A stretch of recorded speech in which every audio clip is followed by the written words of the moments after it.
गरीब की दिवाली। दिवाली रोशनी का त्योहार, खुशियां मनाने का त्योहार। लेकिन क्या वाकई ये रोशनी और इस त्योहार से जुड़ी खुशियां हर घर तक पहुंच पाती हैं? अमीरी गरीबी के फर्क में बटे हमारे समाज में हमारे त्योहार भी बट गए हैं। यही बताती है कुंदन के परिवार और उसकी गरीबी की ये कहानी। कुंदन पेशे से ड्राइवर था और एक सेठ के यहाँ नौकरी करके अपना घर चलाता था।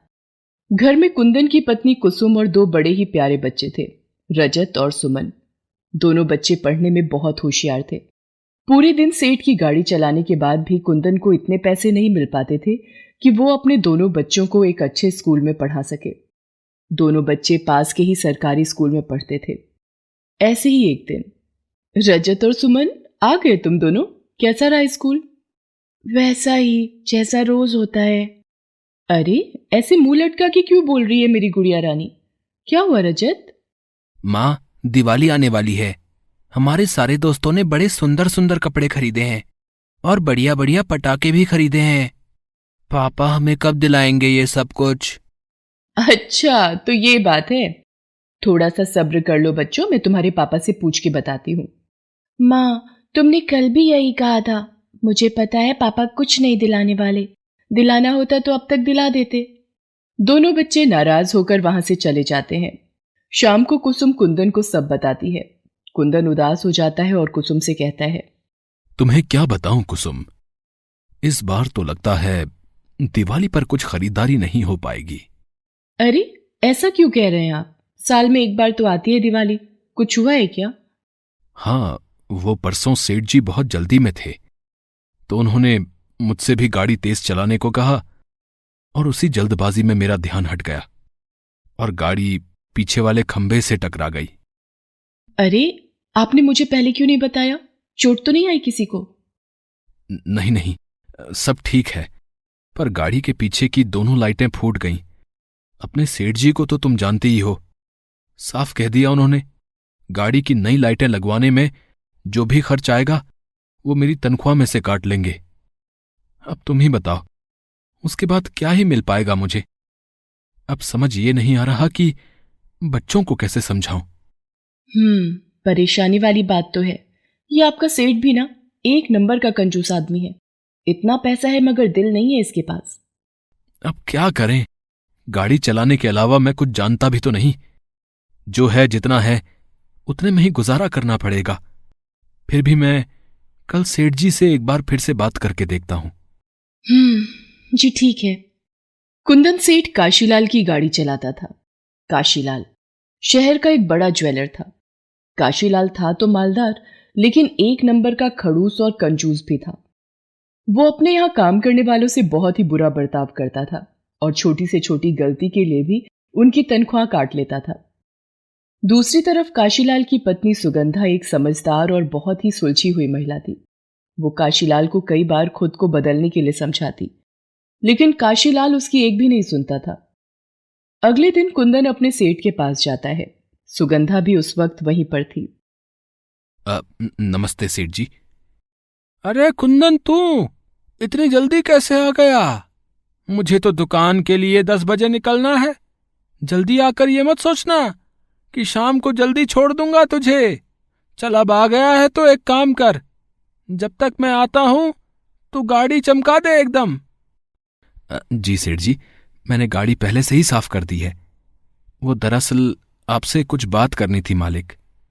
ओफो, चल बता, क्या कहना है तुझे? अब जल्दी बोल। वो मालिक, दिवाली है तो बच्चों के लिए नए कपड़े खरीदने थे और थोड़े बहुत पटाखे भी ले लेता तो बच्चे खुश हो जाते। वो मालिक, अगर गाड़ी की लाइटों का खर्चा आप अगले महीने तनख्वाह से काट लो तो बड़ी मेहरबानी होगी। अगले महीने? कैसे? मैंने तो इसी महीने लाइटें लगवाई हैं ना, तो अगले महीने क्यों काटूंगा तुझसे पैसे? देख कुंदन, एक तो वैसे ही तेरी इतनी बड़ी लापरवाही को माफ कर दिया मैंने। तुझे नौकरी से नहीं निकाला, इस बात का एहसान मान और जाकर समझा अपने बच्चों को। जितनी चादर हो ना आदमी की, उतने ही पैर फैलाने चाहिए। नए कपड़े, पटाखे चाहिए इन्हें।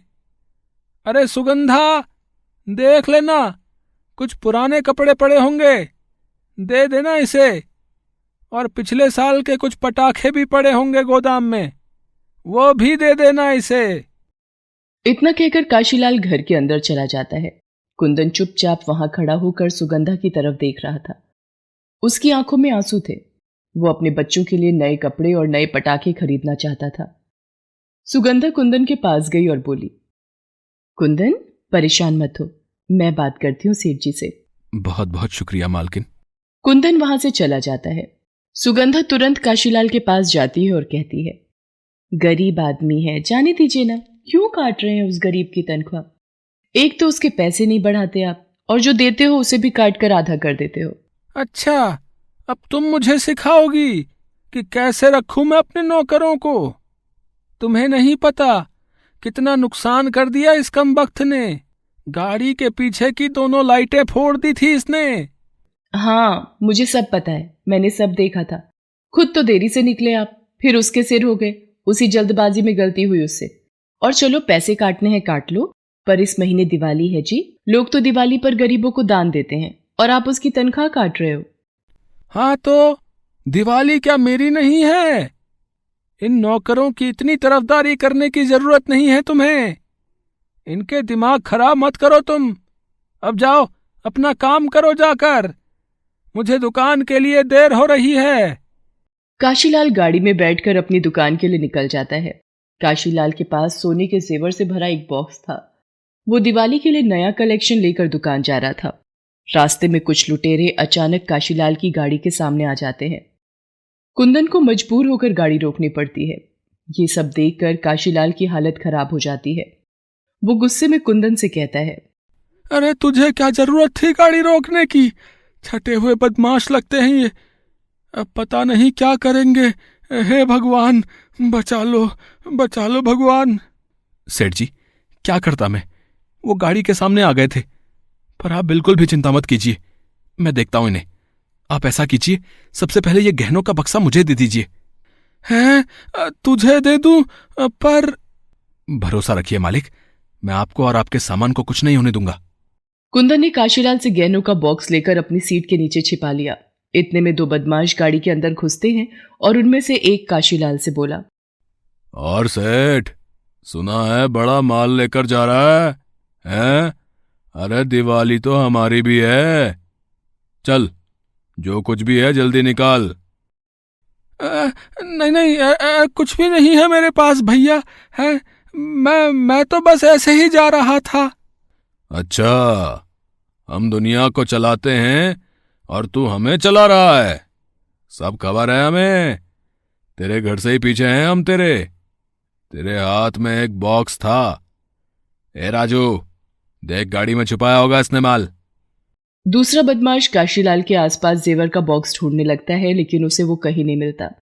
ये देखकर दोनों बदमाश गुस्से से आग बबूला हो जाते हैं और फिर काशीलाल के सिर पर बंदूक तानते हुए कहते हैं, सेठ, देख, चालाकी तो चलेगी नहीं हमारे सामने तेरी। जितना जल्दी माल निकालेगा उतनी जल्दी हम तुझे यहां से जाने देंगे, वरना। नहीं भाई नहीं, मुझे कुछ मत करना, मैं सच कह रहा हूं, मेरे पास कुछ भी नहीं है। हाँ। दोनों बदमाश काशीलाल के साथ उलझे थे कि तभी मौका पाकर कुंदन ने उन दोनों पर उसी बॉक्स से हमला कर दिया जिसमें सारे जेवर थे। दोनों बदमाशों को कुछ समझने का मौका ही नहीं मिल पाया। कुंदन ने उनमें से एक के सिर पर वार किया और सबसे पहले उनकी बंदूक छीन ली। फिर उन्हीं पर निशाना तानकर वो उन्हें गाड़ी से बाहर लेकर आया। उसने जेवर का बॉक्स काशीलाल को दिया और बोला, सेठ जी, ये लीजिए और जल्दी से पुलिस को फोन कीजिए, जल्दी कीजिए। काशीलाल गाड़ी में ही था। उसने तुरंत पुलिस को फोन कर दिया, लेकिन गाड़ी से बाहर बदमाशों के दो और साथी भी थे। उन सब ने कुंदन को घेर लिया। कुंदन चाहकर भी गोली नहीं चला पाया और उन चारों ने कुंदन को घेर कर बहुत मारा। कुंदन बेहोश होकर जमीन पर गिर पड़ा।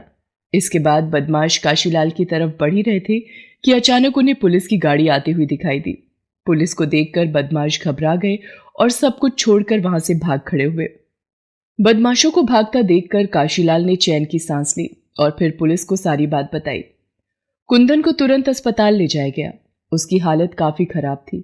कुंदन की पत्नी कुसुम और उसके बच्चे भी अस्पताल पहुंचे। कुसुम का रो रो कर बुरा हाल था। उसे समझ नहीं आ रहा था कि वो कुंदन के इलाज के लिए पैसे कहाँ से लाएगी। काशीलाल की पत्नी सुगंधा भी वहीं पर थी।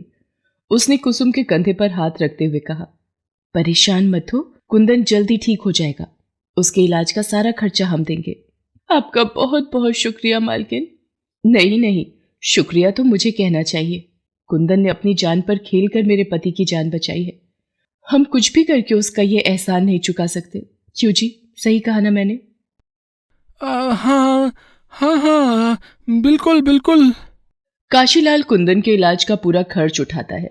जल्दी ही कुंदन अस्पताल से घर वापस आ जाता है, लेकिन अभी भी उसकी हालत ऐसी नहीं थी कि सेठ की गाड़ी चला सके। दिवाली के त्योहार पर जहां हर तरफ खुशियां और रौनक थी, वहीं कुंदन के घर पर मायूसी छाई हुई थी, क्योंकि उनके पास दिवाली मनाने के लिए बिल्कुल भी पैसे नहीं थे। रजत और सुमन मोहल्ले के दूसरे बच्चों को आतिशबाजी करते और मौज मस्ती करते हुए देख रहे थे। उनके चेहरे उदास थे कि तभी कुंदन के दरवाजे पर किसी ने दस्तक दी। कुसुम ने दरवाजा खोला तो सामने काशीलाल और उसकी पत्नी सुगंधा खड़े थे। उनके हाथों में खूब सारी मिठाई, कपड़े, पूजा का सामान और बच्चों के लिए पटाखे भी थे। उन्हें देखकर कुसुम चौंक गई और बोली, अरे मालिक मालकिन आप, आइए ना, अंदर आइए। सुगंधा और काशीलाल घर के अंदर आते हैं और फिर सुगंधा अपने नौकरों से सारा सामान घर के अंदर रखने को कहती है। कुसुम और कुंदन अचरज से एक दूसरे को देखने लगते हैं। फिर सुगंधा उनसे कहती है, क्या हो गया, इतने हैरान परेशान क्यों हो? दिवाली है और दिवाली पर कहीं अंधेरा नहीं होना चाहिए। कुंदन ने हमारे लिए जो किया है उसका बदला तो हम नहीं चुका सकते, लेकिन दिवाली पर थोड़ी बहुत रोशनी तो कर ही सकते हैं। हाँ कुंदन, अब मुझे भी एहसास हो गया है कि सच्ची खुशी पैसा जमा करने में नहीं, बल्कि उन पैसों से किसी और को खुशी देने में है। बच्चों, वहाँ क्यों खड़े हो? ये लो, जल्दी से ये नए कपड़े पहनकर तैयार हो जाओ। पटाखे नहीं जलाने क्या, और मिठाई भी तो खानी है। कुंदन और कुसुम की आंखों में आंसू आ जाते हैं। वो दोनों हाथ जोड़कर सुगंधा और काशीलाल का शुक्रिया अदा करते हैं। फिर कुसुम और कुंदन मिलकर दिवाली की पूजा करते हैं। एक तरफ जहां दिवाली पर काशीलाल के दिल का मैल साफ हो गया था, तो वहीं दूसरी तरफ कुंदन और उसके बच्चों के चेहरों पर भी दिवाली की चमक थी।